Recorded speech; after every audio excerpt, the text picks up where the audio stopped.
سألت نفسك قبل كده هو أنا مين وإيه اللي حصل لي وإيه اللي جابني هنا؟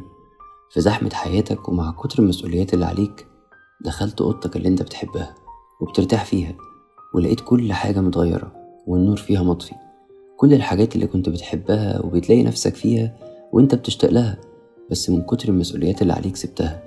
وفي عز الزحمة دي نسيت انت فين وإيه اللي بتحبه وحلمك اللي كان نفسك توصله بس دايرت وشك عنه.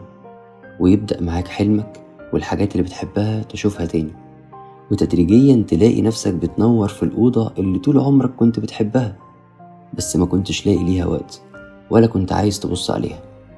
أحلامك مش مجرد خيال، وخليك متأكد مادام عرفت تحلم باللي نفسك فيه فانت قادر تحققه.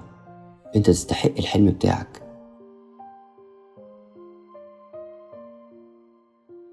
وترجع تاني تروق وتنور الأوضة اللي طول عمرك بتحلم بيها. أهلا بيكم في الهويس.